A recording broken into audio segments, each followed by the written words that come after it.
everybody, welcome to another episode of Purple Insider. Matthew Coller here, and it is over. The Minnesota Vikings officially have a draft class, and not only that, but also a backup quarterback. What a day! Actually, what a largely uneventful day for the Minnesota Vikings. Not a whole lot of drama. There certainly was elsewhere as the world waited for a particular fifth round quarterback to get taken off the board. And we've also got the UDFA class to come in as well. And we know that that is certainly going to be something that the Vikings put a lot of investment in. So as we go along, maybe there'll be a few names that pop up. Or maybe we'll just talk about that another day when they finally get that list solidified and they actually announce it. But the Minnesota Vikings come away with today a edge rusher slash interior guy named Tyrion Ingram Dawkins from Georgia, Kobe King, the linebacker from Penn State, and Gavin Bartholomew, tight end from Pitt. And they make a trade to acquire Sam Howell. So why don't we talk about Sam Howell first, and then we'll get into who these prospects are and our bigger takeaways from the draft. Your questions, comments, of course, very much welcome. The draft is over, so you can give your thoughts. This is probably the least eventful draft that I have covered as a member of the media with the Minnesota Vikings. There was one back in 2020 when they drafted five seventh rounders, something like that. I think that was 2020, and that was a long day. And that was a lot of prospects to talk to on conference calls and a lot of guys to write about. This one does not have as much juice to it. So we'll talk about Howell and then the bigger picture. My take on Sam Howell will remain the same as it was when it was discussed going into the draft, which is, okay, that seems perfectly fine. Sam Howell was a guy that I did like coming out of the draft in 2022 because I felt like he had a couple of assets that stood above the other quarterbacks in that draft class. One was arm talent. He could throw the heck out of the football. It's not quite Malik Willis, who was also drafted that year in the third round, but he does have a strong arm. He is a good athlete. He can run with the football. He's got some toughness element to him. But when he has played in the NFL, he has been a crazy person. In terms of trying to protect the football, it's been absolutely nuts for Sam Howell. Now, I will say that he played for a team that was extremely bad when he was with Washington. I mean, drafting Jaden Daniels bad, but he threw 21 interceptions, 65 times sacked, which is almost what Caleb Williams had. This is not a guy that you would be talking about as a potential starter for any more than a short period of time, but he is a guy that could have more upside than what he showed in Washington with those really, really bad numbers, because it might remind you a little bit of Sam Darnold and just the way that some of his numbers look. The 78.9 quarterback rating, the sacks, the interceptions, the mistakes, and he can be pretty fun at times and he can have some big games at times, but also can really turn the ball over a lot. And I thought that it reflected pretty poorly on Sam Howell last year when he got a chance to play in a game against Green Bay, and then he did not perform very well. In fact, really let that game get out of hand with a good Seattle team. Didn't really seem like he was locked in or ready to go when that game happened. And then I guess my thought was, well, this is who he's going to be for his career as a backup quarterback, but he is coming to the Minnesota Rehabilitation Center for quarterbacks that do things good and throw things hard or whatever. So this is a quarterback, though, that I'm sure Kevin O'Connell had conversations with in 2022, or at least studied to some extent. Now, when we just talked to Kwesi Adofo-Mensah, he said that they did not have plans to draft a quarterback in 22. So they did not do the all-in deep dive in the same way that they did for JJ McCarthy. They didn't go meet with every one of the quarterbacks. They didn't do all the background stuff and the investigations into who these guys are and talking to everybody who's ever met them and every coach they've ever had and every family member. They didn't do all that when it came to Sam Howell. But at the same time, I recall Kevin O'Connell saying that the reason he would always go to the combine was so he could meet with the quarterbacks. And I believe he met with Howell and the rest of that quarterback class, at least to have sat in a room with them in 2022. But we are talking about still a backup option and maybe just a backup competition.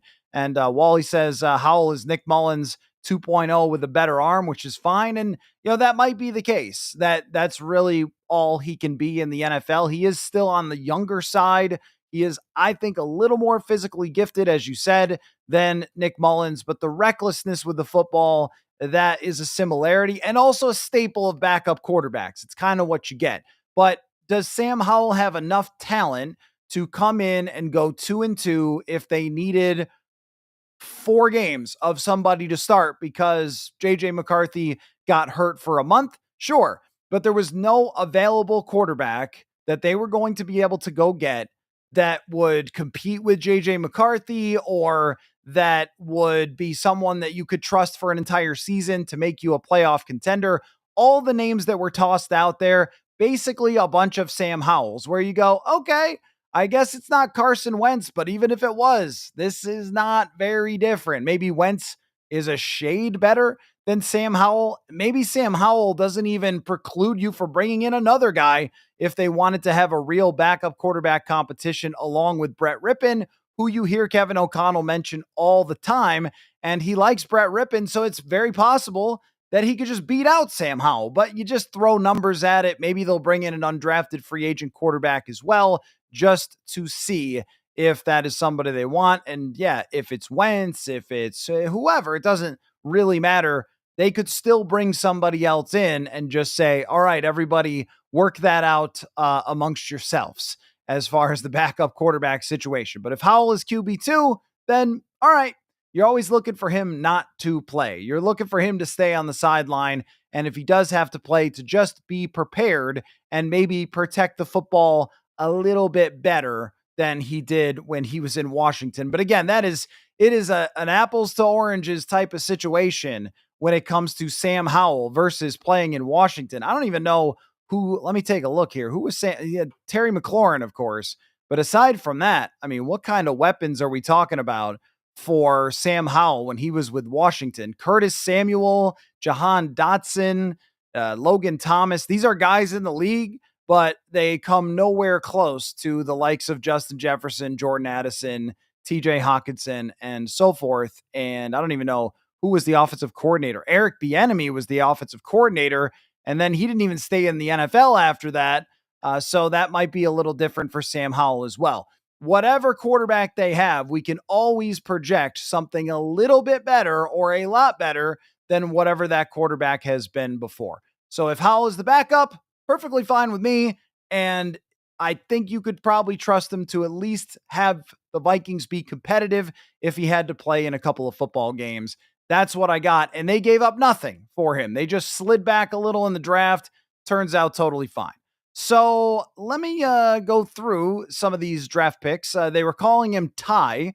So I guess we could go with Ty. Tyrion Ingram Dawkins, a defensive tackle. But when we look at his profile, he moved all over the place. And I'll read you the numbers here from PFF. He had 218 snaps as an outside linebacker, 186 over the tackle, so in like a 5 technique, and then 104 as a 3 technique. And this is something that the Vikings really like about Ingram Dawkins, is that he lined up all over the place on the Georgia defensive line and made a handful of plays. But I think they also like the upside of him. And really, when you're drafting on day 3, the theory is either you try to get some guys who might have a lower ceiling, but you can kind of count on them being a player for you. And we'll get to a couple of those guys in just a minute that they also drafted today. But you could also try to take big swings.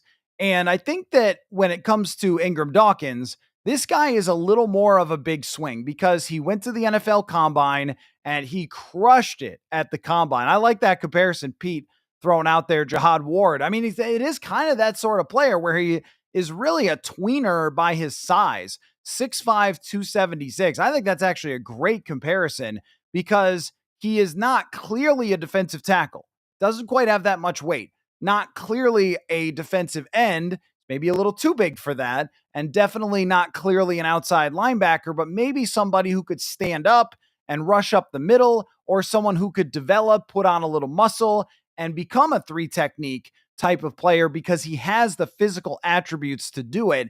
And I don't have his relative athletic score. Maybe if someone has it, they could throw it at me because I've got his NFL.com page here. But he was ranked second among all defensive tackles in his athleticism score. And he ran a 4.86 in the 40-yard dash at 276 pounds. I mean, that is fast. That's like a tight end at the defensive tackle position and with defensive tackle size. 36-inch vertical jump. We were just talking last night about how Ty Felton had a 40-inch or 39.5-inch jump. This guy was only 3 inches shorter in terms of his jump at 276 pounds. So explosiveness, he is, I agree with VA Viking 33. He is a Flores type of fit. Anytime we see someone who's been used all over the field, and this was what Ryan Grigson talked about with us today as well, then immediately we're going to say, all right, that guy is a Brian Flores project type of player. What I would say, though, about Ty Ingram Dawkins is that you probably won't see him right away. That just like Levi Drake Rodriguez last year, what it looks like they've been doing. Okay, so 9.85. Okay, that's really good for relative athletic score. Basically 99th percentile athlete. And this is the type of move that I really like for day 3. I really like when a team says, you know what? The guy hasn't gotten to play a lot of football. He's been at Georgia. He had 1 year that he really got to play. He did some good things, got a couple of sacks, handful of pressures, but maybe we can potentially mold him into something more than that. Let's see. Pavlov's Frog says, meh. Well, I got news for you, Mr. Frog. There's going to be a lot of meh here because when you draft 3 times in all of day 3, I don't know of anybody that they picked that was going to blow your socks off. I think yesterday was a little more of the exciting pick with Ty Felton, where we could see the blazing speed, the playmaking, and everything else. But I don't know today who they could have picked. And if you've got a favorite that they passed up on, feel free to let me know. But I really don't know which guys they could have picked on day 3, where I would have been like, whoa, emergency podcast, stop the presses. They just got the next great Viking. Like, that's just not how it tends to work on day 3. So what you look for is an intriguing prospect who can potentially grow into something. On this roster with this team right now, that's what you got for the young players who were coming in. Cam Skattebo, that's right. Now with somebody like Skattebo, a running back you want to play right away, you have Jordan Mason, you have Aaron Jones. There are UDFA running backs who are still good players who are out there. But yeah, okay, running back would have been a little more exciting, especially because we did a lot of prep on the running backs. We know who they are.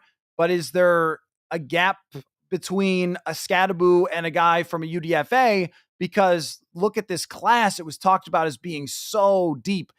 Corners is another thing, safeties. But, you know, I agree with Wally that they already have 2 starting running backs on the roster. So if you were taking a chance on somebody like Skattebo, then, I mean, is he going to actually play? And you're right that Jones could get injured. That's true. That's why they went out and got Jordan Mason. Skattebo would have definitely, he went to the Giants, VA Viking, and he would have been somebody that at least, actually, I'm sorry. I was waiting to crack the final Diet Dr. Pepper, but now I'm going to need it. Hold on. Celebratory Diet Dr. Pepper. I look, John, I enjoyed Skattebo as much as you. I think that if you're drafting a player like that, you probably want to get him on the field. And if Jordan Mason is somebody who is young, you sign him to a contract extension, it's really maybe not the year to use on a running back. But if they had done it, it would have been fine. I mean, that's the thing about day 3. And that's why I said, like, I'm not criticizing you, John, for wanting Skattebo. I said, throw out your favorite guys that you wanted today instead of who they got. if you want to, and we could talk about them because there's just so many dudes that we discussed along the way. I'm curious about who you were disappointed by, because as they were going by, I'm like, okay, they missed out on that guy, they moved down, and that kind of thing with a lot of them. And sometimes we get so deep into the draft process that we're like, man, they need to take this sixth round safety. And then you realize that's a sixth round safety. And that's, probably not a guy who has a great chance to be a difference maker. But, I think with the Ingram Dawkins pick, what they also talked about liking with him was his intelligence and awareness, and they felt like he would be very coachable. I like projects like that on day 3. And because when they hit, if they click, it usually turns out really good for your team. And we have seen that happen over the years. We've seen it with someone like, a Stephon Diggs, for example, was kind of thought of as a project when he came out, I think, right? I don't remember the 2015 draft super well and the discussion about Stephon Diggs, but a later round guy that had more explosiveness than his production, and they thought was something there, and then they found it, and he turned into a really good player. So I like those big swing upside type of guys that usually don't work out, but if they do, you get something pretty cool because their athletic upside is through the roof. And the other thing too, why I like taking defensive linemen is that even if they don't end up hitting their absolute ceiling athletically, they still can just turn out to be something. So I'll give you an example of that, which would be Stephen Weatherly. Stephen Weatherly is probably not going to end up in the Vikings Hall of Fame, but he played a nice little role for them for a couple of years. He was a guy that had great athleticism, and they developed him a little bit for a couple years, and he turned out to be a decent player for them. Rotational, fill-in type of player, and you need those guys because players get hurt. You need special teamers. You need rotational guys. And if he turns out to be Jihad Ward, then for where they selected him, that's not a bad pick. But again, it's not going to be quite as exciting as somebody like Cam Scatterbo, who we'd all heard of. I don't know if he could play in the NFL at this type of level to be a difference maker with the way he plays. He kind of just crashes into stuff. But I liked him. I mean, I enjoyed the heck out of watching him in college. Any of those running backs, I would have been on board with. So if they had drafted Scatterbo, I would have said, hey, this is a lot of fun, right? They got a guy we've all heard of. Or any of the running backs that maybe could have doubled as a kick returner or a scat back or something like that. But I think they're going to probably address that in undrafted free agency. And thank you so much, John. I really appreciate you and everybody who's followed along. Also, TJ with the super chat as well. I mean, this has just been a really, really fun weekend, I guess, starting on Thursday. Somebody said the other day to me, like, thank goodness it's Friday. And I was like, is that, yeah, okay, I guess it's Friday. Like I've lost total awareness of what day it is or what's going on. It's like, I'm sorry, ma'am, did you say day 2 of the draft? That's what you really meant, right? But it's been a really fun time to have these conversations, but our discussions today are going to be a little more limited with these prospects because, well, I would say, not blown away by any of these picks. I like the project idea. We'll get to the other guys. I also can't go through the list, and I'll take a look at it when we're all said and done here, and say, "Oh my goodness gracious, how in the world did they pass up on this guy or that guy?" That's what's going to be kind of hard because it's day 3, and everybody is going to have their strengths and weaknesses. But with Ingram Dawkins, he's a project. So going on to Kobe King, they traded back to get 2 picks instead of 1 pick. So they moved back. They got 201 and 202. And just to put this all in context, the Las Vegas Raiders drafted back-to-back 2 FCS quarterbacks.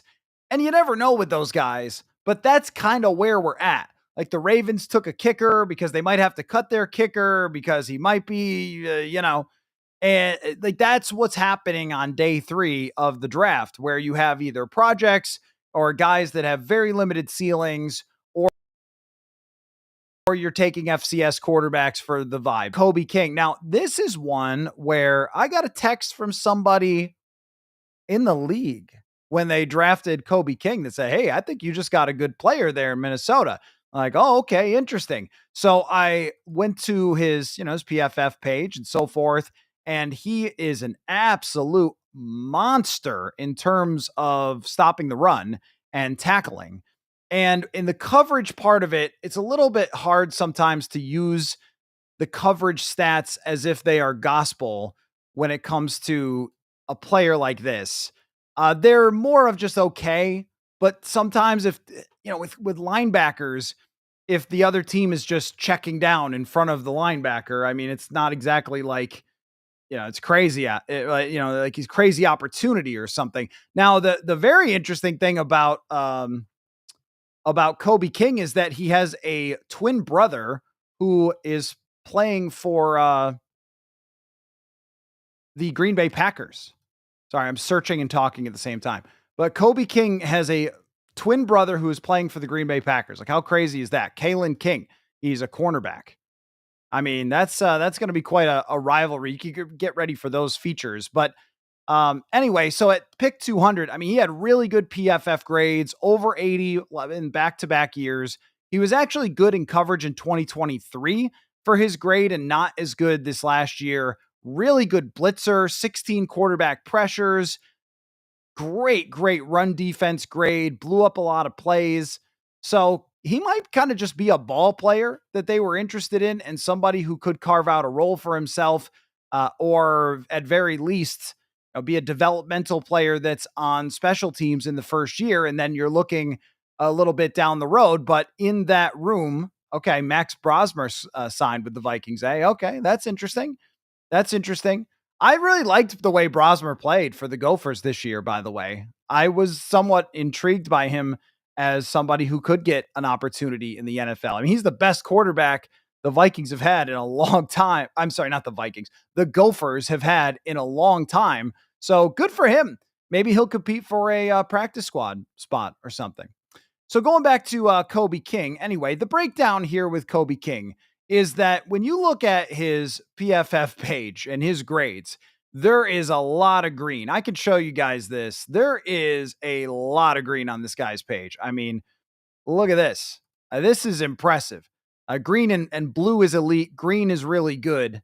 Had a tough game against Notre Dame in the college football playoff, but if you look at some of these numbers, he has just produced a lot and been successful. And so even if he doesn't have the highest athletic upside or something, when you're talking about linebacker, then what you're usually getting into is instincts, tackling ability, leadership, toughness, intelligence, and Kobe King seems to check off a lot of those boxes. So as you start to look down the road, right now in the linebacker room, you've got Blake Cashman, Ivan Pace, Eric Wilson. Pace has got a couple more years left on his contract. So does Blake Cashman. And then you have Eric Wilson that's a little bit of a 1-year filler. So, maybe you're talking about King as a special teamer who develops, but then his depth. And they have really been lacking depth for young players at linebacker over the last couple of years. Probably also says where they stand on Brian Asamoah, which is that he's really just a pure special teamer. He's in that room as well, but hasn't gotten many opportunities from them. So that's a likable pick at a position that you should draft in the late rounds. You shouldn't be taking linebackers too often at the very top. You should draft them in the middle and late and then develop them and hope that you find the next Fred Warner. By the way, if you guys have undrafted free agents you're seeing that they're picking up that are interesting, throw them in the comments. Let me know, because I'm not reading Twitter or talking to you and looking at the stats for these draft picks all at once. But Max Brosmer, hey, man, that's a pretty cool story, right? He comes here, wasn't really a highly projected quarterback, and then plays really well for Minnesota. Had a great year for them, one of the better years they've had in a while from the quarterback position, and then gets an opportunity to come and play with the Vikings, and we'll see what happens from there. So their last pick, a tight end, and I know a lot of you were interested in the tight end position as we went through the draft process. They picked Gavin Bartholomew, and this guy has played a ton of football. He came in his first year of actually playing, 2021, he was all ACC honorable mention, caught a couple of touchdowns right away, and he's played a bunch of games since then. Last year had a pretty good season, 38 catches, 4 touchdowns. Again, honorable mention. 4.7 40, could be a receiving tight end. Does not sound like he is necessarily going to be a body mover, but maybe more of that like receiving type of player. So that's kind of where we're at right now with the draft picks, and we'll see what they do in the undrafted free agent market. But I don't have a lot more to say about Gavin Bartholomew.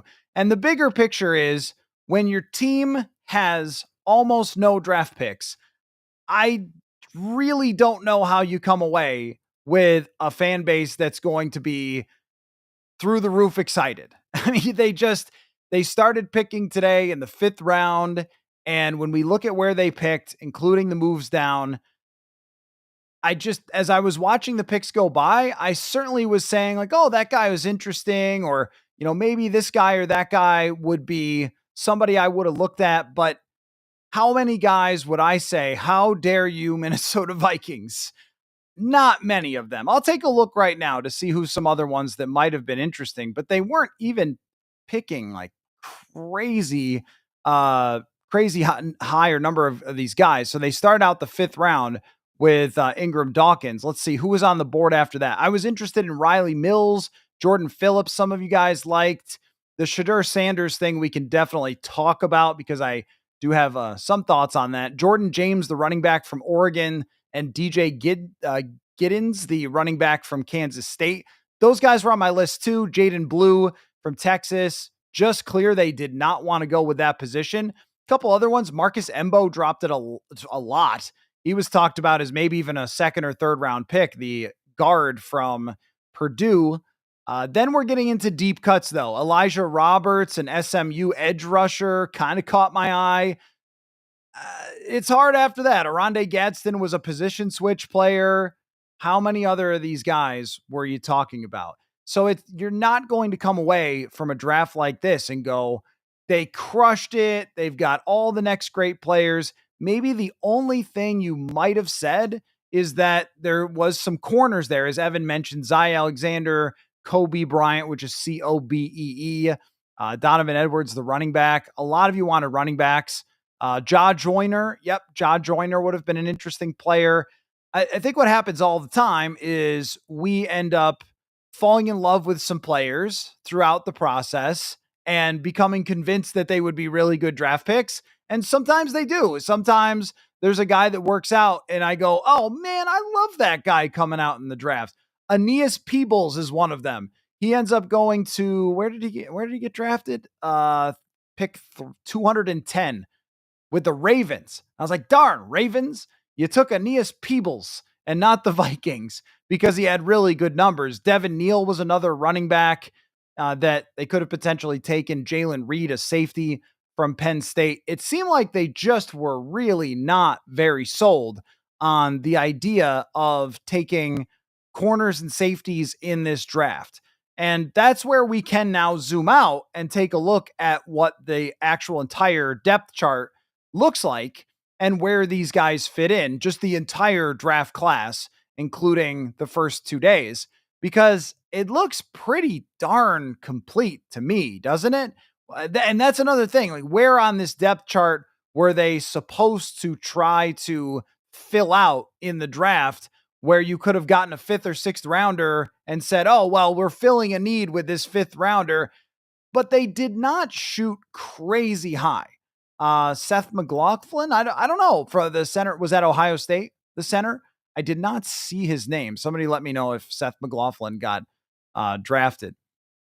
Okay, so he did not get drafted. He's an undrafted free agent. Okay, that might be somebody they bring in. And that's another thing too. You might pass up on some guys that, oh, well, we really like this guy in the draft, but he ends up as a undrafted free agent. I think that the sexiness factor to these guys is just not very high. They didn't go out like the Raiders and draft a couple of FCS quarterbacks or maybe the fastest wide receiver. Jay Higgins is still out there. That's someone who is interesting to me from Iowa.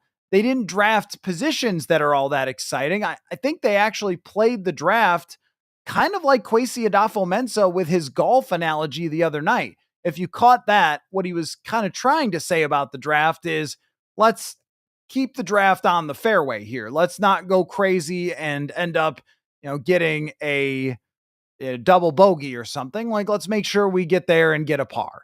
And this was a par type of draft where it's unlikely that the tight end that they took or the linebacker are going to turn into these game changing type of players just based on what their projected ceilings are and where they got picked and the positional value. And even with Ingram Dawkins, the earliest player they drafted on day 3, hard to see the biggest type of production from him right away. And he's going to have to develop over the next couple years. Even with Ty Felton, as exciting as it was to have the wide receiver get drafted in Ty Felton for this show, where we've been talking about wide receiver forever, still, we're not looking at somebody who's going to start for them next year. And Donovan Jackson is really the only player that is going to have an impact right away because of the bigger picture of this offseason. And that's what I wanted to look at as we see, some of these undrafted free agents kind of coming in here and getting picked up, which my phone is lighting up time and time again with every Tom Pelissero tweet about undrafted free agents who are signing. So we'll get, maybe they'll send out the list at some point, or at least we'll get enough reports to take a look at some of these guys. But just in general, with the entire depth chart, they were able to overhaul their entire offensive line on the interior this year with free agency and the draft, and bringing in Donovan Jackson is the last step to that. It's another pick that is not that exciting, sexy, doesn't blow your mind.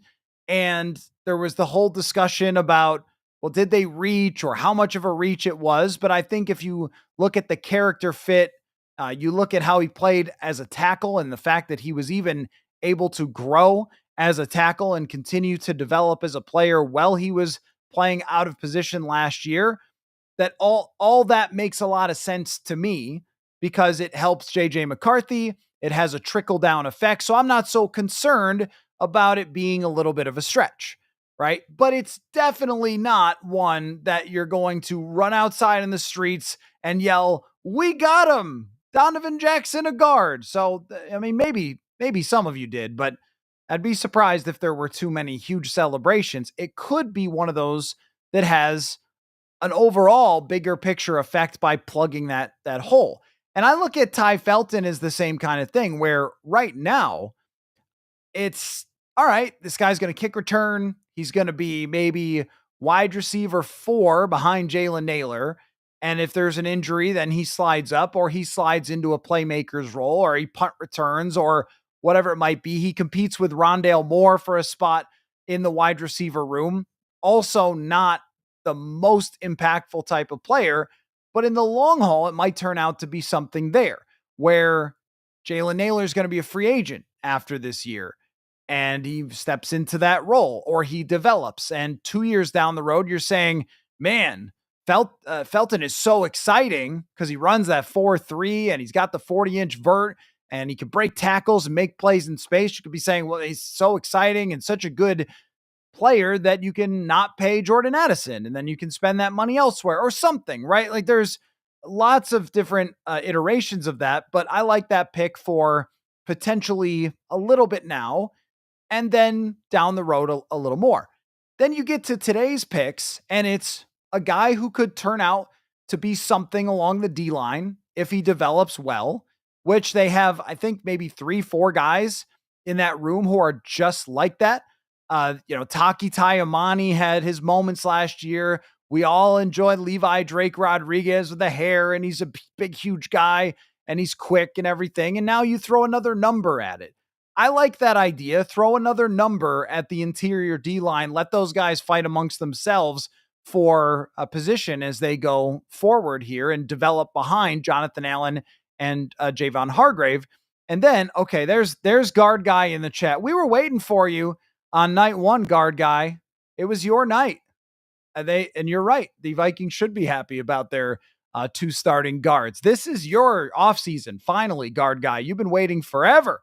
And here you are, Will Fries and Donovan Jackson. What an offseason. So with Ingram Dawkins, you're taking somebody to compete in that room and develop over time, and then we'll see.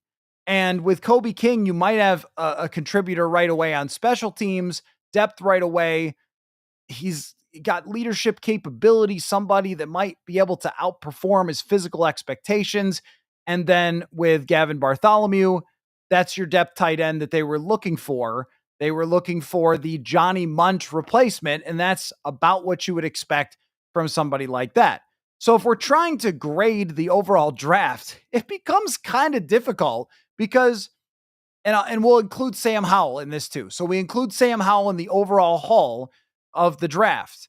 And if you really want to get detailed, you'd have to also look into who they gave up, what picks they gave up to get like Cam Robinson or Cam Akers. And those, Cam Robinson will turn into a comp pick. And I'm sure somebody has done this really detailed dive, and some of this might be Dallas Turner.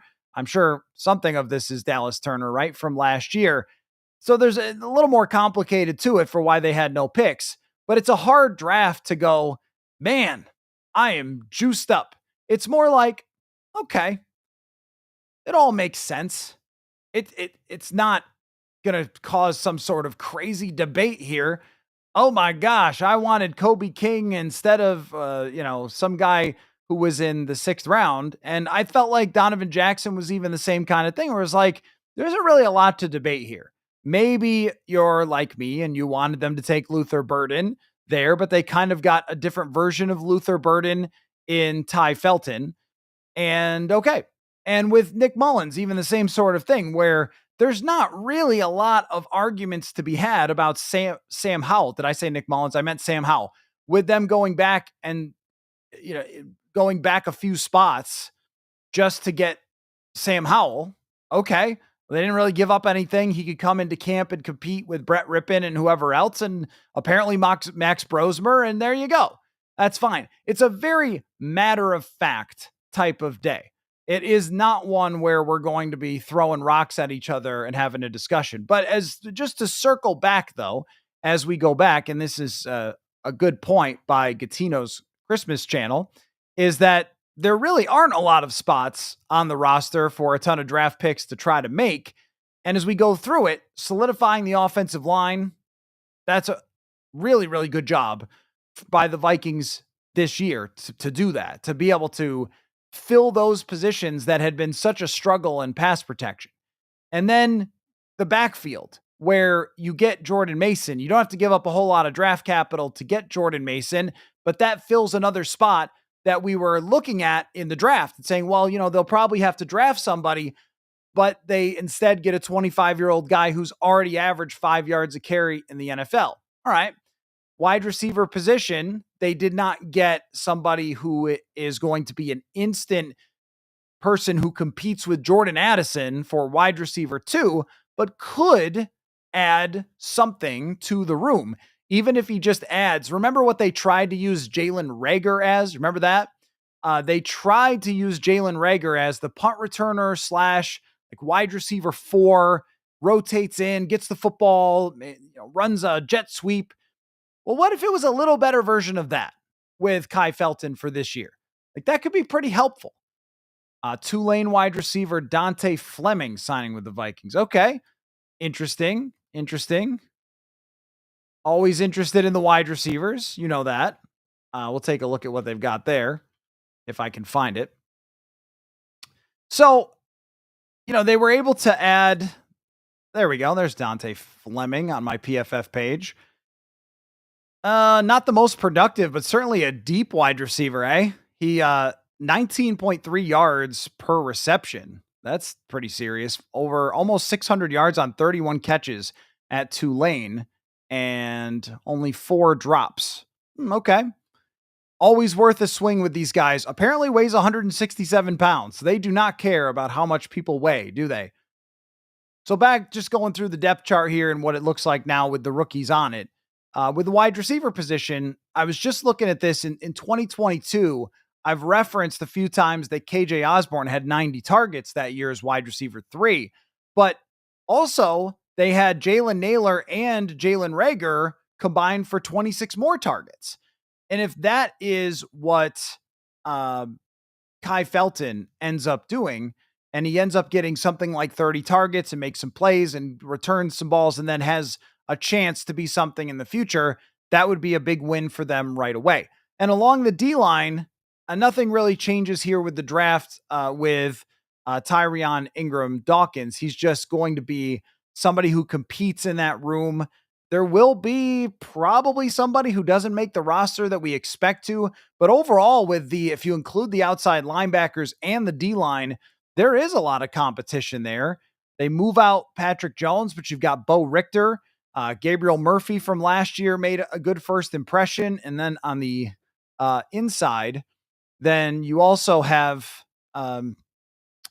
here's Levi Drake Rodriguez, and it's going to go along with Ingram Dawkins. So, a good D line, a good room, a lot of competition there. A Wisconsin offensive lineman. Okay. Joe Huber coming in. Vaughn says, why didn't Kobe Bryant get drafted? Again, Cobee, the guy from Kansas. I wondered about his personality. If teams were a little bit concerned about it. He was talked about as being maybe a second or third round draft pick. But when he talked at the combine, it was a little bit wild. And I just wondered if teams were put off a tad by him, or if there was something else behind the scenes, an injury, whatever else it might have been. But yeah, that's a curious one with Bryant. I was surprised to see that he wasn't drafted, because when we first started doing those early draft simulations and mock drafts and looking at them, he was a guy that kept coming up. So, all right, let me try to come up with a grade then for this entire draft. Oh, I was going to look at the other positions. So anyway, at the D line and the D line room, training camp will not be very exciting when the ones are out there, because it's just going to be a bunch of veteran players we know. But when the 2s and the 3s are out there, that's when it's going to be like, okay, we got some serious competition going on between these young guys. And that's what they want to see, is like who's going to emerge that could be a rotational player, because we know that Brian Flores will use these guys. That's what I really enjoy about covering Brian Flores' defense, or at least one of those things, is that he will use just about anybody for any type of role if he feels like that's going to work for that particular day. Silas Bolden from Texas is coming in with the Vikings for UDFA. I'm trusting you guys. I'm putting a lot of trust in you guys here. So he played at Oregon State and then a little with Texas last year, 23 receptions, has pretty good numbers over the last couple of years, but nothing that's going to blow you away. He's 5'8" and 160 pounds. So they're going for guys who maybe not exactly the right specs for wide receivers, trying to find something there. If we look at the linebacker position, just bouncing back and forth between the depth chart and just how things look now that they have, done the draft here, I see it as Ivan Pace Jr., Blake Cashman, and then after that is Eric Wilson and probably Kobe King can compete with Brian Asamoah. And if there's a competition there, that might be a spot where Brian Asamoah could lose it out. It could be some motivation for Asamoah as they bring in one of their guys here in Kobe King. And they might want somebody who can play all the special team stuff, but also maybe could get into the game, because they don't seem to trust Brian Asamoah. And that's a real competition now there. The corners and safeties, I was expecting them to take one, but at the same time, and we heard that they were happy with Isaiah Rodgers, and that was a Brian Flores pick.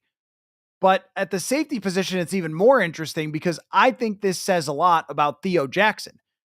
Through this entire time, just when we even go back to a training camp of last year, and then where Theo Jackson finally gets in a game and there's an injury, there hadn't been one all year long, and he gets in a game, gets the key interception against Seattle. He's made a real impression on his teammates, but he's clearly made a real impression on the coaching staff as well, because they didn't go out and get anybody for competition for Theo Jackson. And it looks like he is just set in line to start. What we heard from Harrison Smith last week about Theo, he said, I can't believe the Titans got rid of this guy. Like, he's really, I think he called him big time. So the impression of him behind the scenes has been very, very, very good for the Vikings. And they're going to roll that out there. And in years past, we've just seen that development of safeties where they're picked late or a UDFA or picked up off somebody else's practice squad, and then they become good players. My expectation is that Theo Jackson can do that job. He's had a couple of years of development. And Derek, I think you're right when it comes to the corners, where when we look at who was on the board and you go, well, what corner would you have taken at a Vikings pick that could have been someone you would have said, okay, this guy can definitely, battle with the starters. Okay, so Jalen Smith was the one that the Texans traded up with the Vikings to get at 97, maybe him.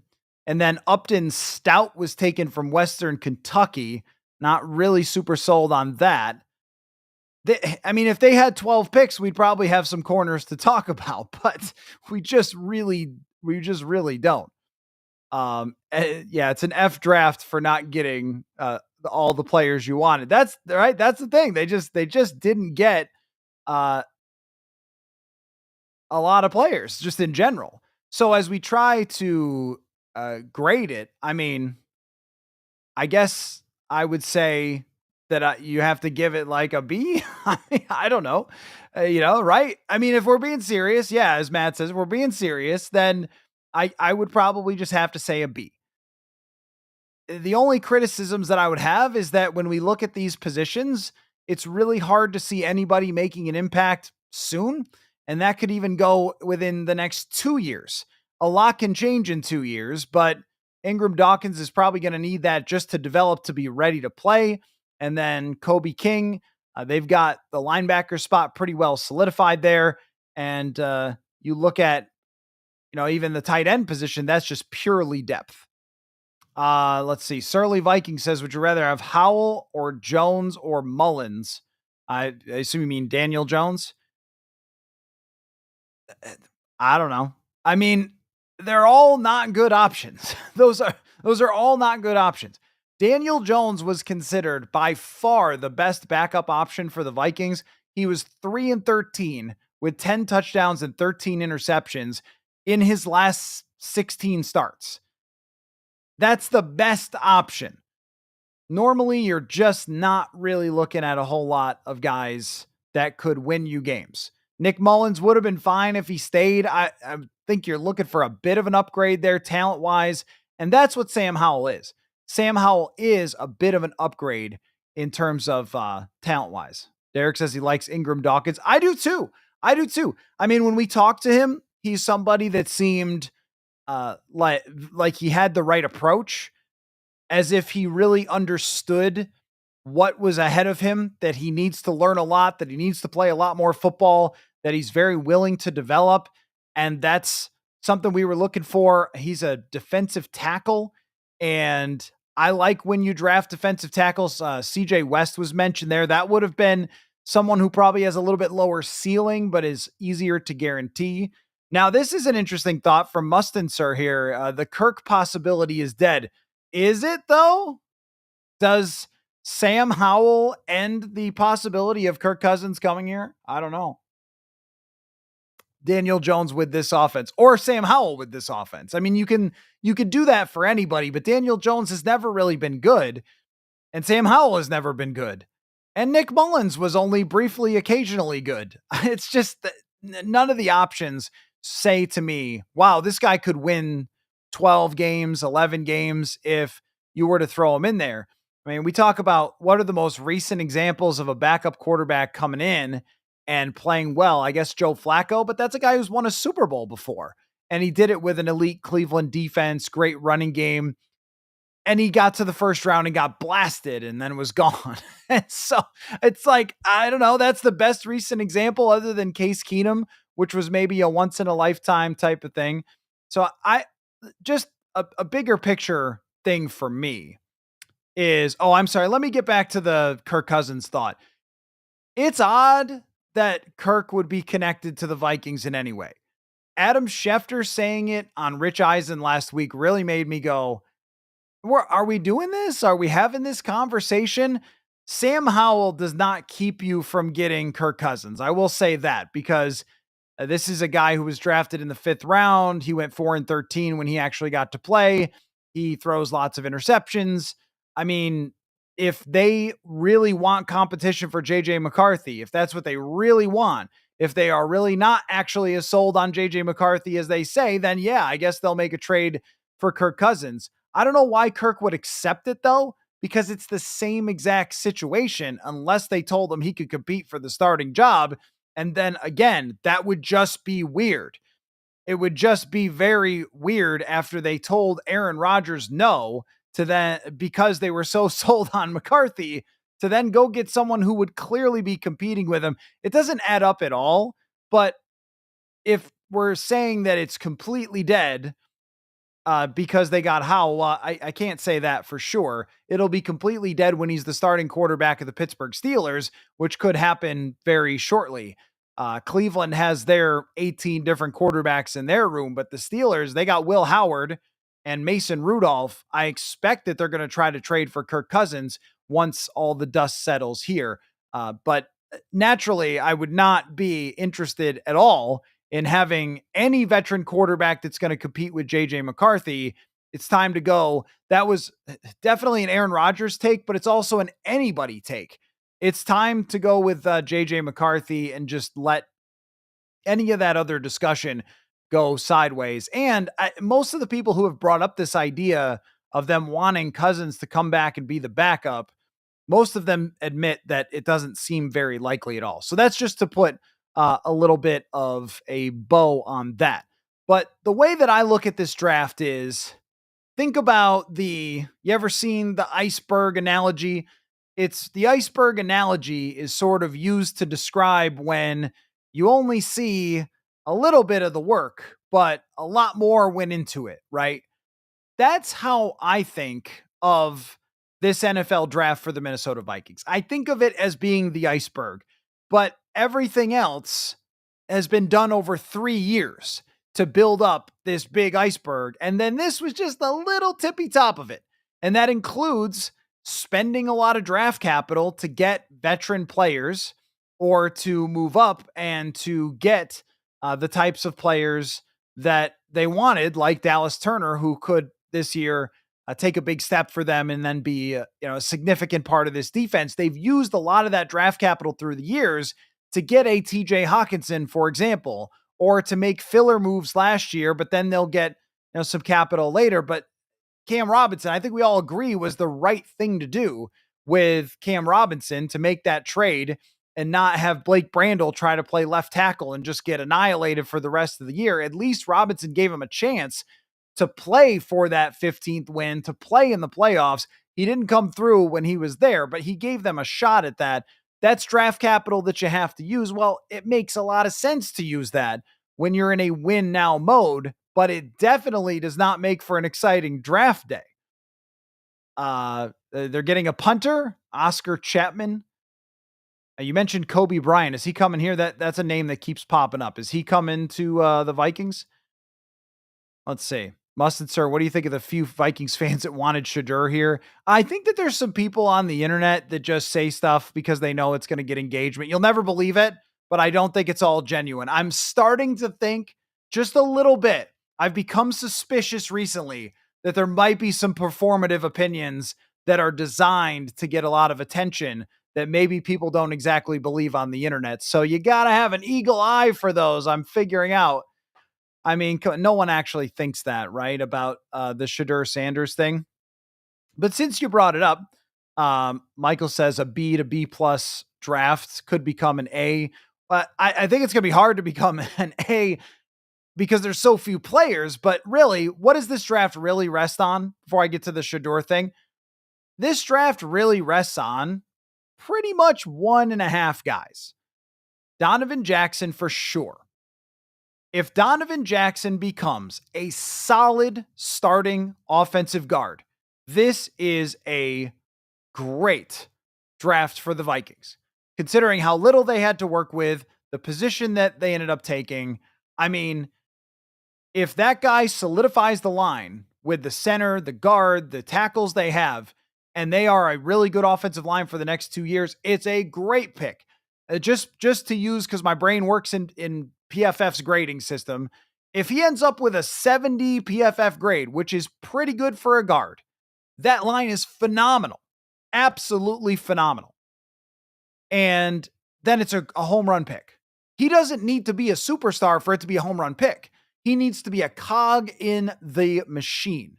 That's all he really needs to be in order for them to be great, because they have greatness at left tackle and he can play next to him, and they have excellence at center and a really good guard and really high level right tackle. If all those guys come together as one unit that is outstanding and he was the final piece, great draft pick. If Ty Felton becomes anything that is of the playmaking variety, well, that's a really good pick too. And the same thing I would say goes for Ingram Dawkins. If he develops into a Jihad Ward rotational player, I think it was, I forget, maybe it was Wade who brought that up early in the show, the Jihad Ward comp, and now I'm keeping it there. But even a Patrick Jones, if he's a Patrick Jones type and he gets a handful of sacks eventually and is a rotational rusher, that's great for where you're picking. Same with King, same with Bartholomew. If these guys do anything, it's hard to get it to an A though, because it's not like they really had the opportunity to draft potential all-pro type of players. But you do need to, you're right, not now, add Dallas Turner into the conversation for this draft. If Dallas Turner works out, then that's part of this draft as well. And what they spent on Dallas Turner, it probably won't ever truly add up, but it's part of it. So Turner becomes a really good player for you. And Dawkins solidifies the line. And Felton becomes a role player who catches, 40 passes and kick returns. That's really good return on what you had. And considering all they've done in free agency and the draft pick that matters the most, JJ McCarthy, and what he's got around him through years of building with Jefferson, with Darisaw, with the money they've spent in free agency, it could all come together to be just that. I use the tip of the iceberg, but maybe it's like, I don't know. Maybe it's like when a NASCAR driver's got a great car, but they dent the hood and they just tape that thing, like that last piece of tape. Maybe that's what this becomes as a draft. But then that car is fast enough to go and compete to win the race. Or as Preston says, maybe Sam Howell will just somehow win the job and win the Super Bowl because it's the Vikings. I don't know. But let's talk. Can we just talk about Shedeur Sanders for it won't be long. Maybe just like 5 minutes. Just 5 minutes. And we'll see if any other UDFAs pop in. And does Max Brosmer does not impact the Kirk Cousins thing, right? Really at all. I don't think there's any chance the Kirk Cousins things happen. That would be shocking if they decided to do that. It wouldn't make a lick of sense to me. Wouldn't make a lick of sense for Kirk. Remember, wasn't Michael Penix drafted last year in the same draft class as JJ McCarthy? So it'd be the same exact situation. Why wouldn't he just go to Pittsburgh, where they have no quarterback and they're sitting around playing with their thumbs thinking about Aaron Rodgers? Like, why not just take a trade there? So that makes way more sense to me than coming to Minnesota. No, I know, Surly Viking, I know that you've heard enough of the name Shedeur Sanders, but I just give me a sec to just get it off my chest here. The Shedeur Sanders discussion, is it too much to say ruined the NFL draft for everybody?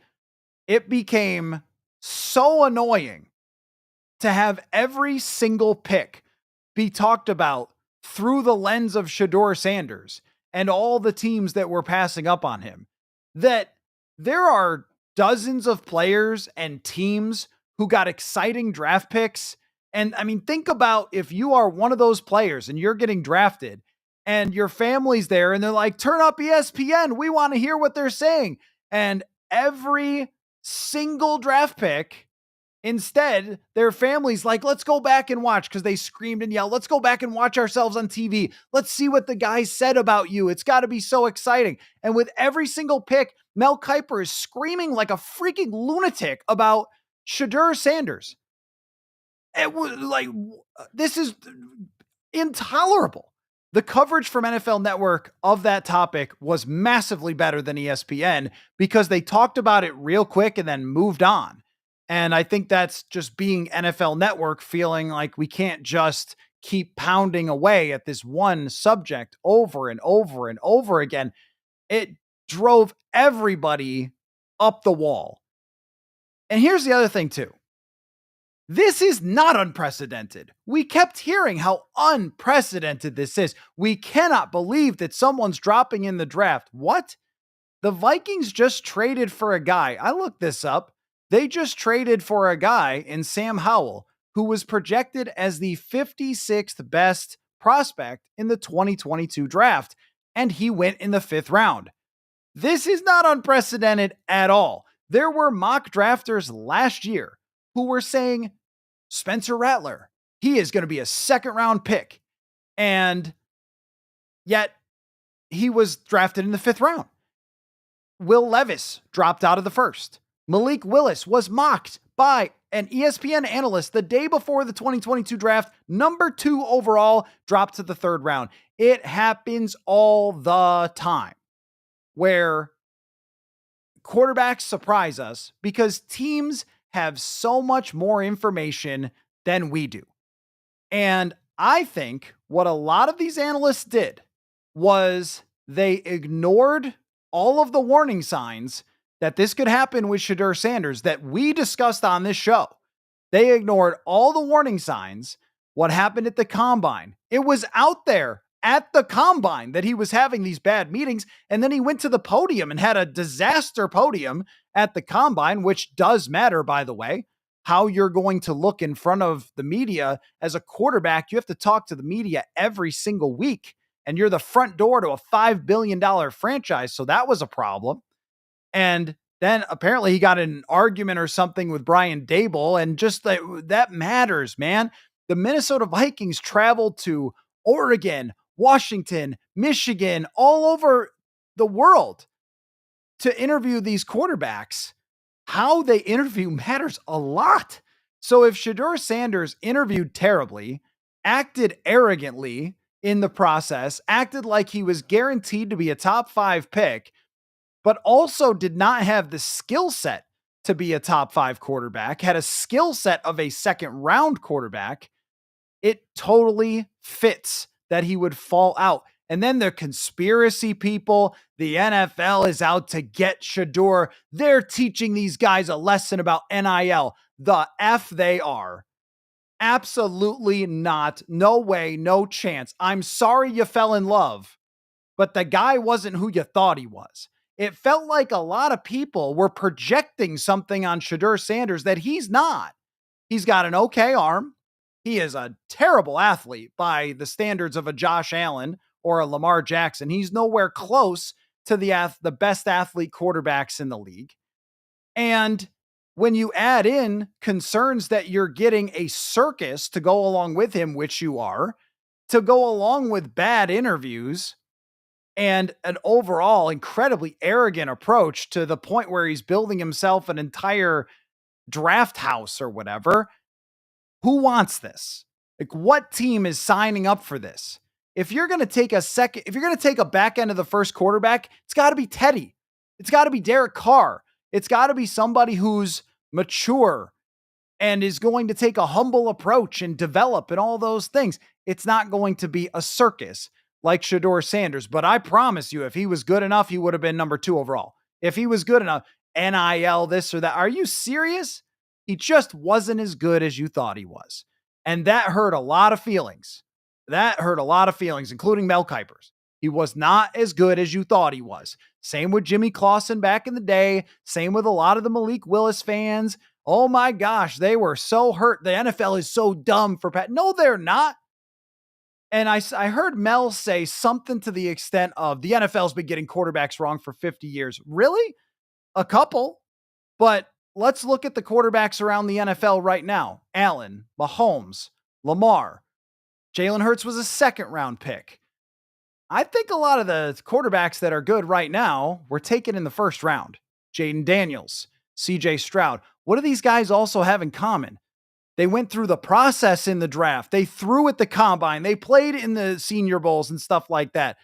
He didn't do any of those things because he thought he was just guaranteed.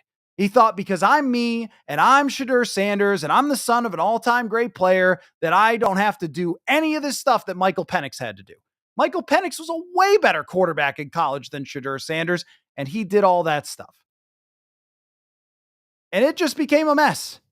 And all I wish could have happened was that they accepted, the media here accepted that they were wrong and moved on and covered the rest of the draft. And I get it. I get it. Like the hot topic, we just did this with Aaron Rodgers and Kwesi in his press conference, and a lot of people were mad at us. When it's somebody who's a big name, you got to talk about him. But this felt like, is LeBron in this draft? Because I was just getting hit over the head for 3 straight days of the same mediocre prospect. And gosh, I am exhausted. So that's it. I needed it. I needed to have a rant. I'm sure some of you felt the same way too. Oh, and the Vikings brought in a player, eh? April Whitefeather here on the comments, really keeping me up to date on the UDFAs. Tyler Batty was someone I thought they might draft, and they had him in for a visit. I saw him a couple times, BYU, and he was impressive. He was decent at the combine, but he's kind of a tweener, but that's perfect for the Vikings. 42 pressures last year, 3 straight years of very good grades by PFF. So he's a little older, and he is a tweener as like more of a 3-4 defensive end, 6'5", 275. That's a guy I'm going to have my eyes on. Yep, that's a guy I'm going to have my eyes on. Yep, we're done with the Shedeur talk. I promise I will have nothing more to say about Shedeur Sanders unless he is starting against the Minnesota Vikings when they play the Cleveland Browns. It's just that, gosh, can we talk about who the teams picked? I would have liked that. Okay, here's another one. Zeke Carell from NC State. This is great service you're doing. So I can look these guys up. You know, the thing about the undrafted free agents is this is a center. Is that right? Yep, this is a center who graded really well in pass protection for 4 straight years. Somebody to watch. Oh, he played for Notre Dame. Okay. Now you've got a little more of my attention. He played for Notre Dame in 2023, then went to the Wolfpack last year.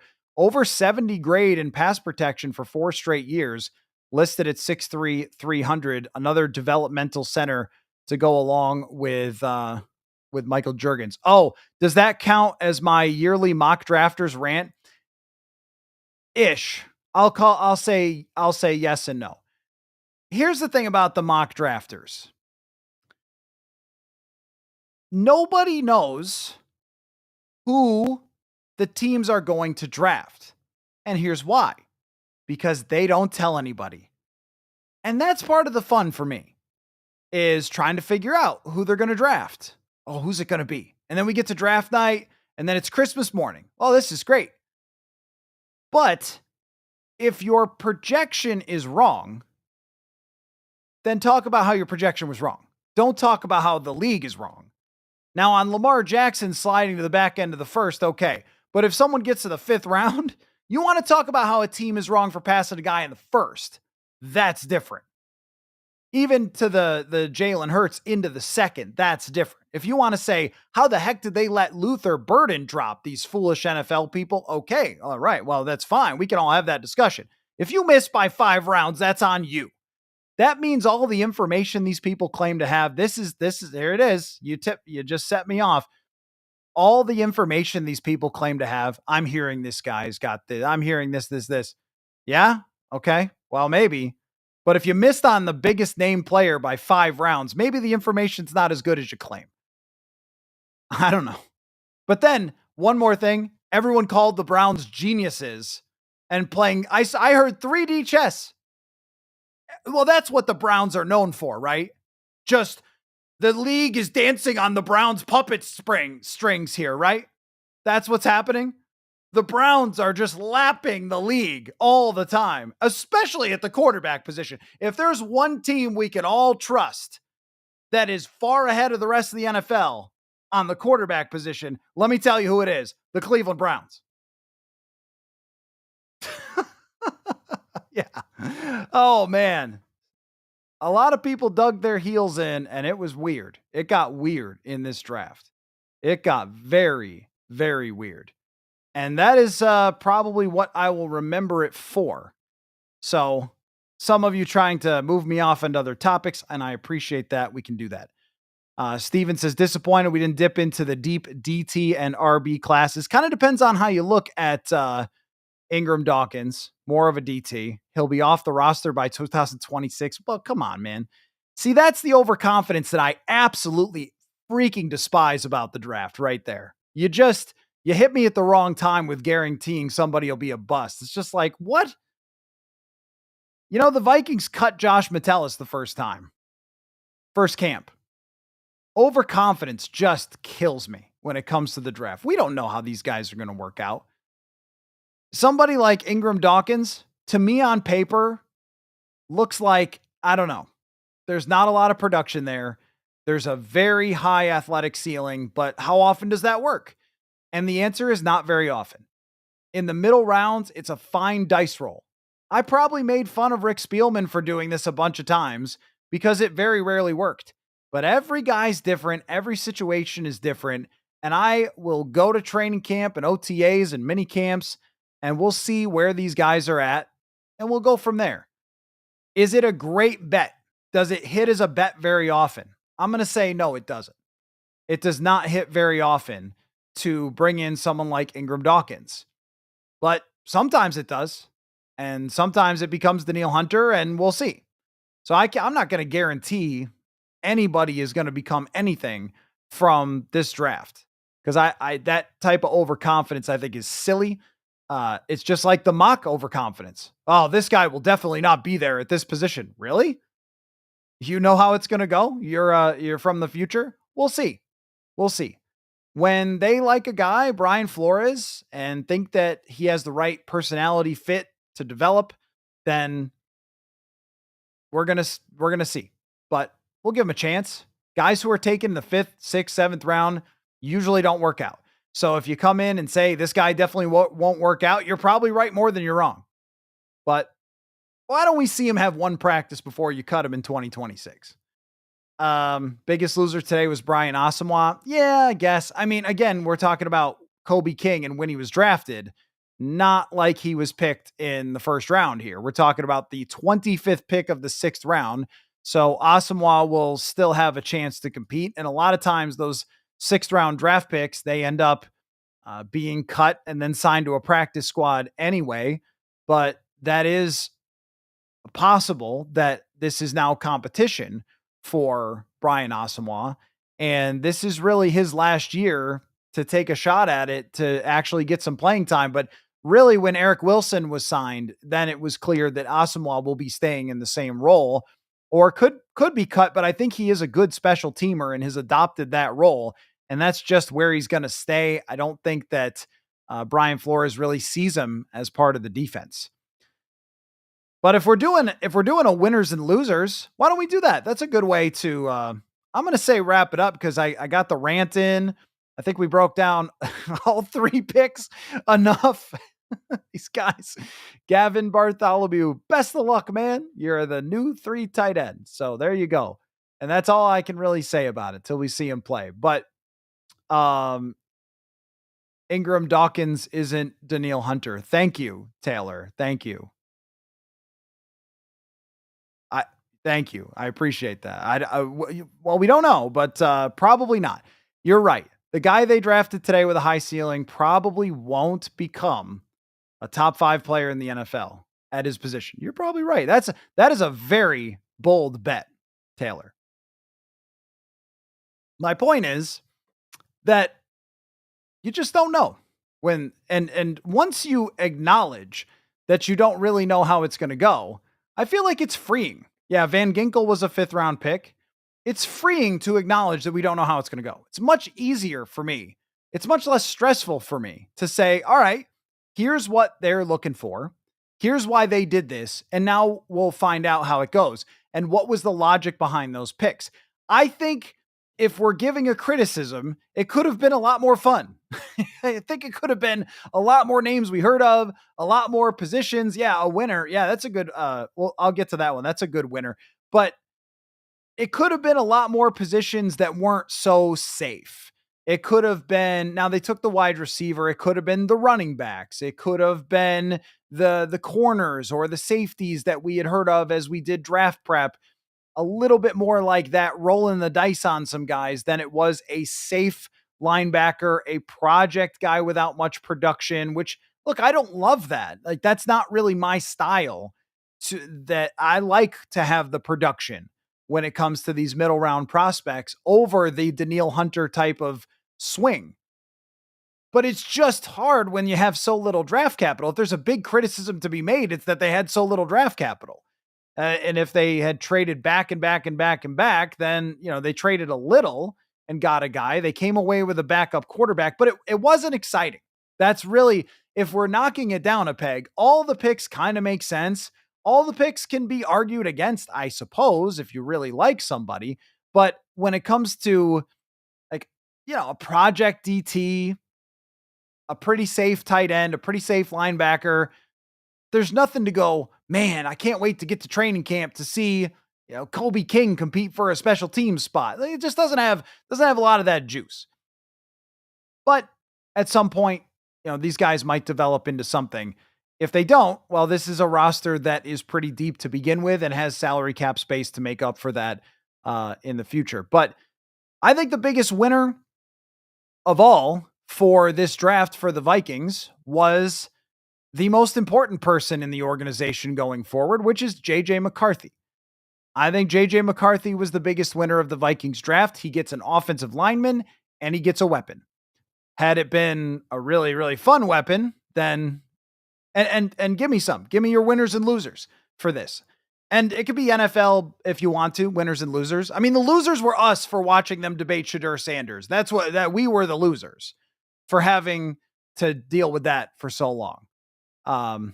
But if we're doing it on the Vikings roster first, JJ McCarthy, the most important winner, was the winner because he gets the left guard and he gets the offensive line solidified and he gets another weapon to work with.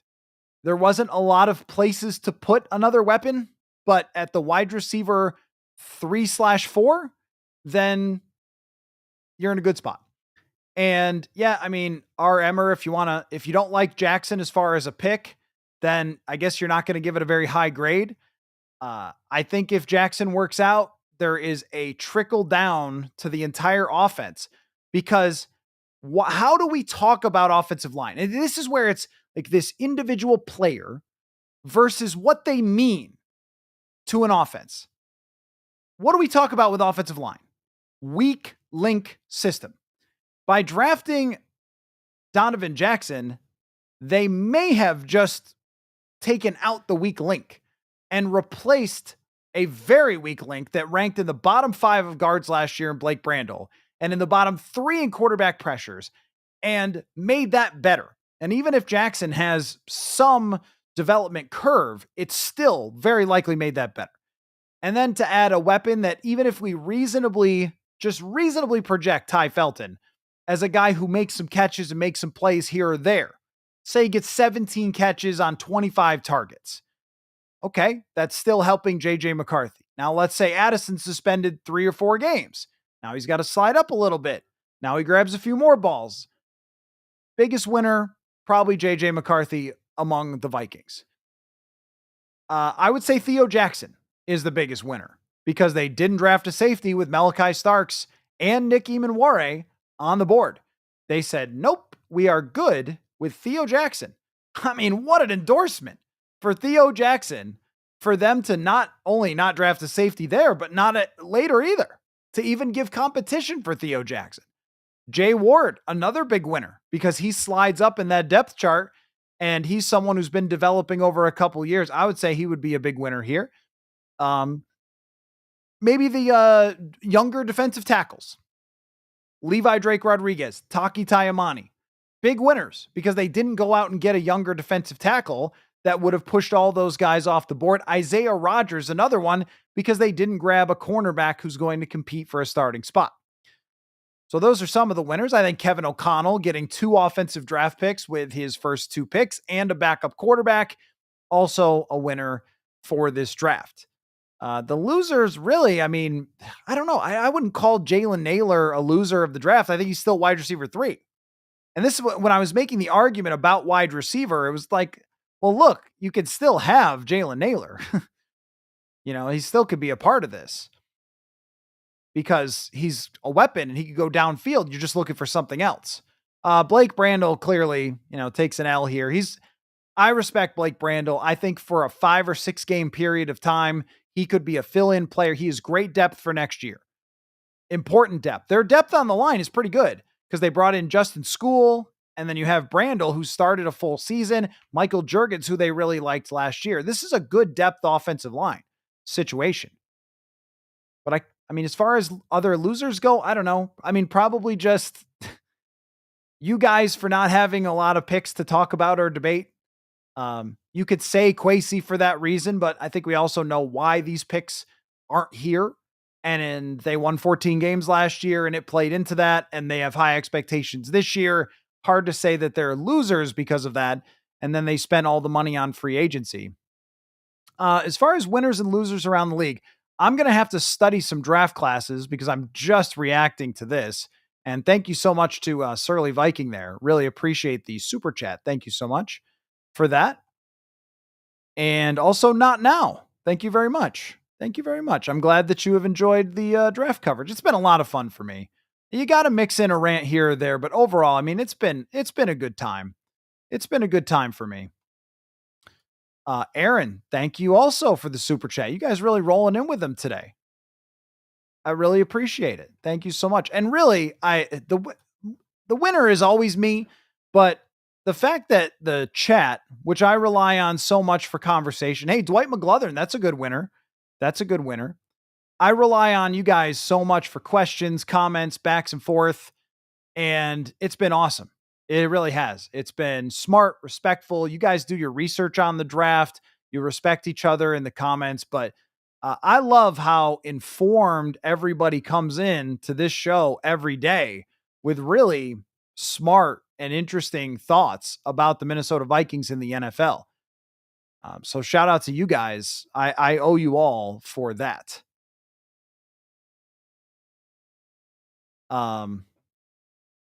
Just looking for winners and losers here. Yeah, Dwight McGlothern, right. Dwight McGlothern is absolutely a winner of this because it shows some belief for sure. Dalton Reisner was probably not coming back anyway, but I know that there was some mention of him, maybe a discussion about him potentially coming back. Go Wolves says, don't get the Ty Felton in the third.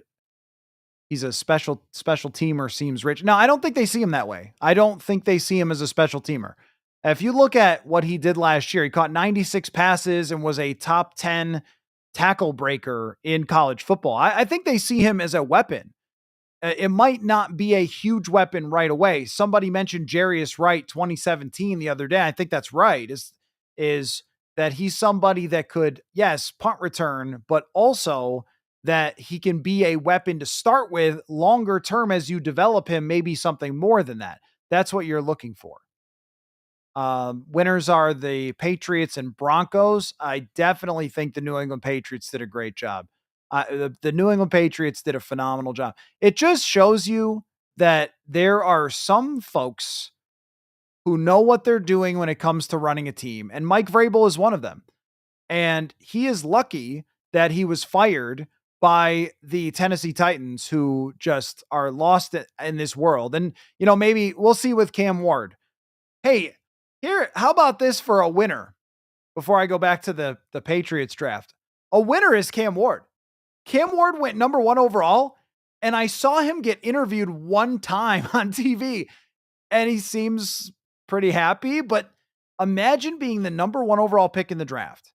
You work your whole life for this. The guy went to Incarnate Word and then Washington State and then Miami, and he puts up these big numbers and he's doing, he's got this live arm and everything else, got all the talent and all the pressure that comes along with the number one pick. And they refuse to discuss him. The guy didn't even exist in this draft. In any other draft, they would have been going back to the number one pick and every 30 minutes resetting. Cam Ward went number one. Let's talk about if that was the right decision. Should they have taken Travis Hunter? Hey, by the way, Travis Hunter, another huge winner in this draft.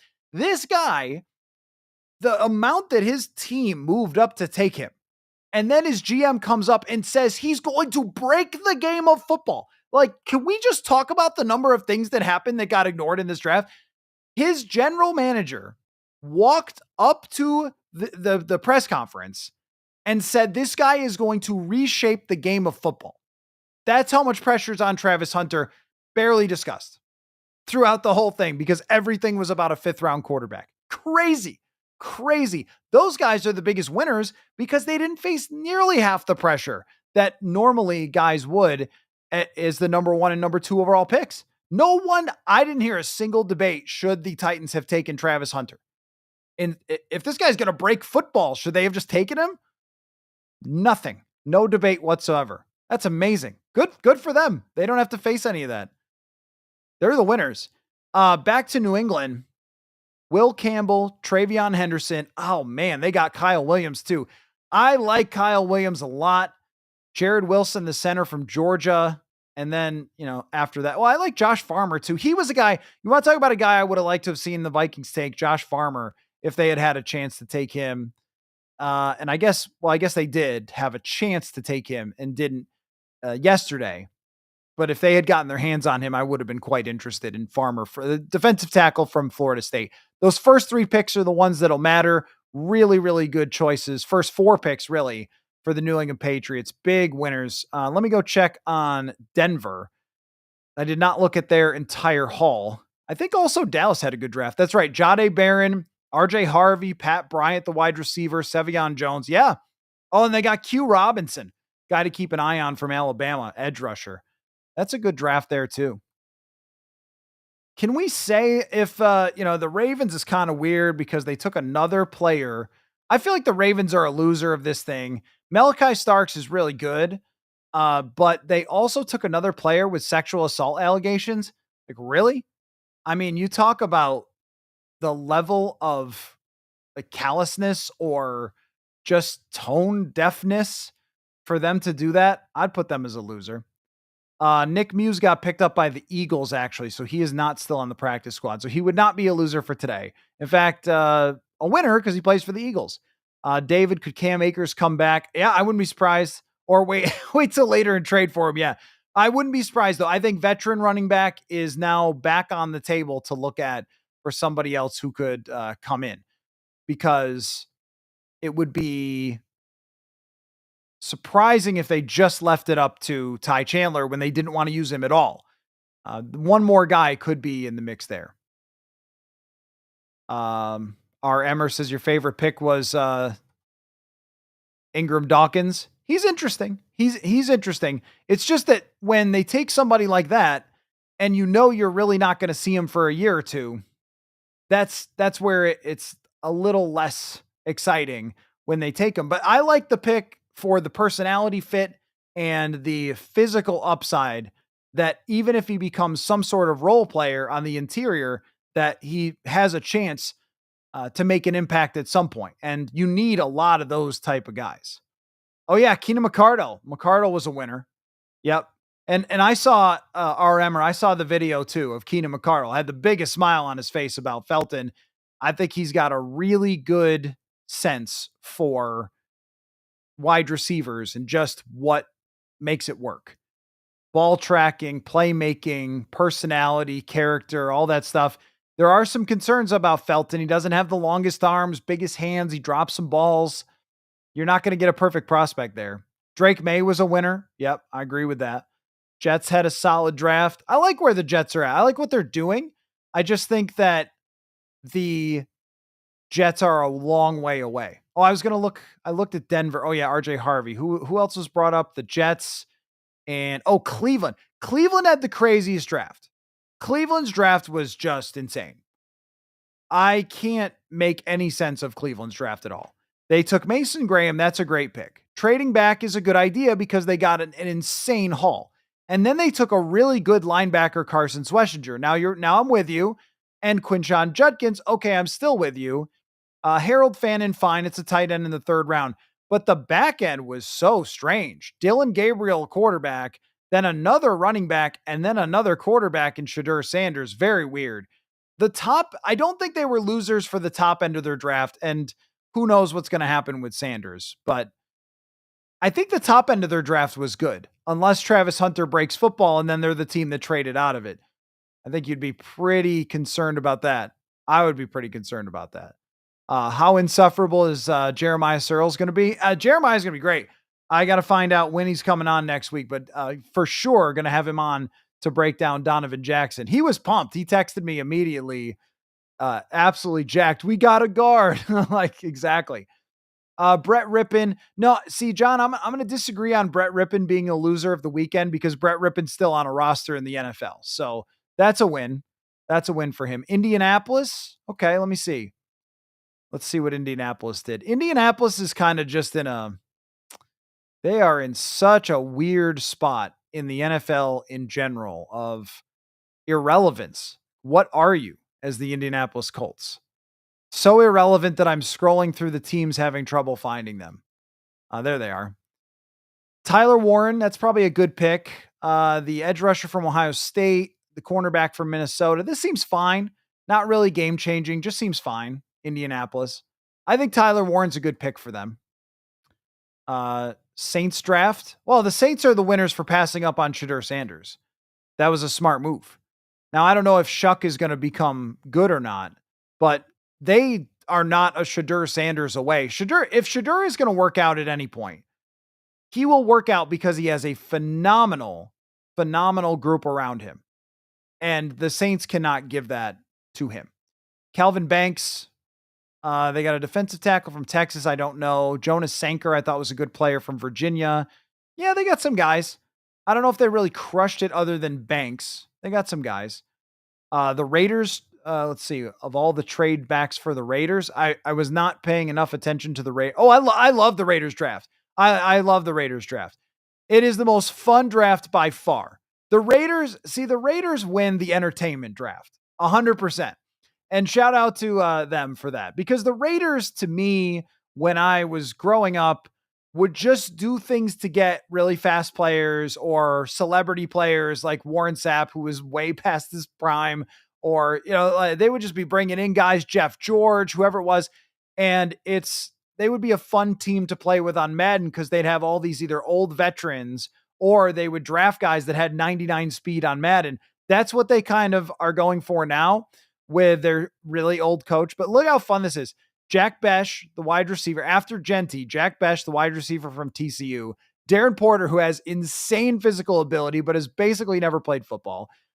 Really good player, Charles Grant, I think, but they got Dante Thornton, who is bananas at 6'5", crazy speed. They got JJ Pegues, the defensive tackle who plays at running back sometimes, Tonka Hemingway, which is just an awesome name.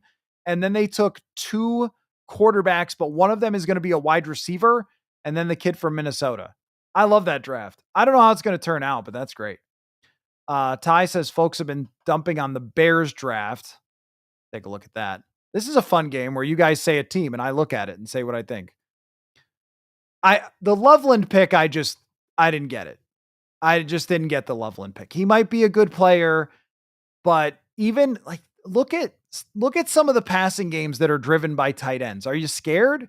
Are you scared by Trey McBride? Like when the Vikings played Trey McBride, did you go, oh no, man, I don't know what we're going to do? Just for example, if TJ Hawkinson, instead of being the complement to the wide receivers, was the center of an offense, would you be worried? Not really. So Loveland, I thought the 10th overall draft pick, that's rich for that guy. And then teams drafted a bunch of other tight ends in the second and third that I was like, I don't really see the difference between him and Loveland. Maybe I'll be wrong and he'll make the Hall of Fame. But that one I didn't really fully understand. But then they totally redeemed themselves with Luther Burden. They got a tackle, defensive tackle. They got someone named Ruben Hippolyte, which is hilarious. I mean, I don't worry too much about the back end of some of these drafts, but it looks to me like they got one player who's going to matter, who's going to really move the needle if he's good, and that's Luther Burden. And then Colston Loveland will just, if you talk about the average outcome, I mean, like you mentioned Brock Bowers. First of all, he doesn't really look like Brock Bowers to me. Brock Bowers was a beast with the ball in his hands. I didn't think that for Loveland, but also, oh my gosh, what if he becomes Brock Bowers, whose passing game with the Raiders was unstoppable last year, right? I mean, it's hard to drive a passing game. That's why they got Burden. That's why they have Roma Dunze. If he's a piece of the puzzle, that's good for them. But when you're picking 10th, are you looking for a piece of the puzzle or someone who is a star that moves the needle? And if you're looking for that, I don't know if Loveland is that. I mean, they think he is, but I don't know if he is. I did not love what they did with their draft. What did the Packers do? Let's take a look at them real quick as we're just running through. And we'll put a bow on it here soon. But you guys are having fun with this. Matthew Golden, which I like that pick okay. I'm just not really sold on him overall as having the type of speed that he was projected as. Tackle, wide receiver, edge rusher. Oh, that was a fun thing when the guy was still there. I mean, they got two wide receivers, which they needed to do. So that's not great for the Vikings that the Packers got two good wide receivers. Potentially. They took two wide receivers that could be good potentially. Yeah, I don't doubt that Loveland is a beast. The thing is that we just hear it all the time.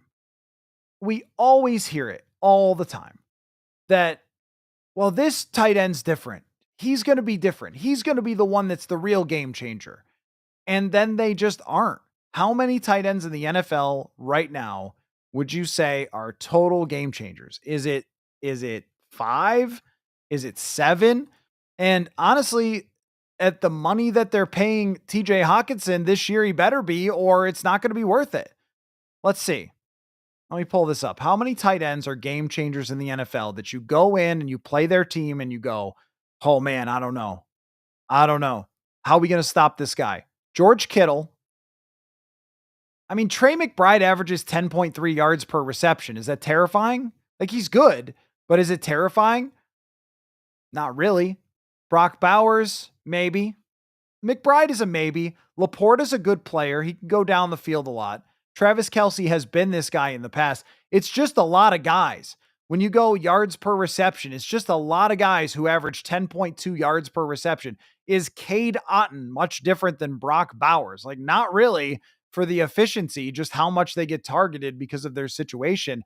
The position, if it's not a freakish blocker or somebody that really goes downfield, just doesn't have impact plays in the same way. There's a lot of people who can get a 9-yard pass over the middle.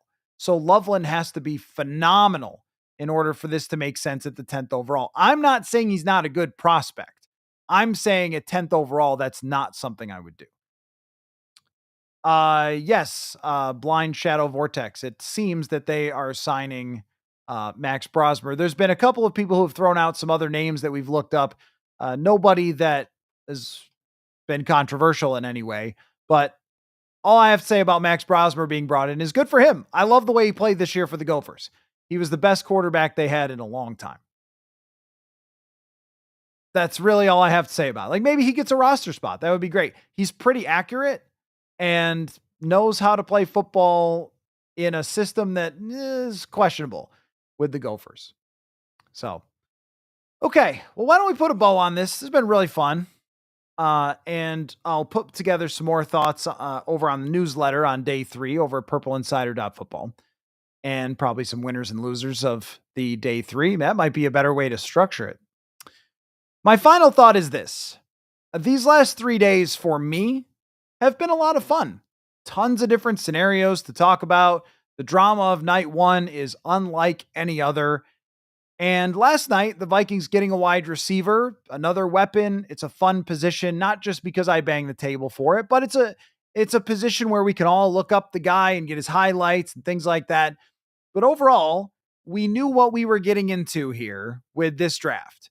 We knew that you were not going to walk out of day 3 and go, oh my goodness, they just reshaped. Thank you, Tyler, or Ty, for throwing in all the UDFAs that we know about so far. Appreciate that. I've mentioned a bunch of them throughout the show, but he's got the list there, so I appreciate that. Anyway, I don't think any of us thought we were going to walk out and say, I can't believe what the Vikings just did. I can't believe that they just reshaped their roster. They just changed their future. Everything is different now after the draft.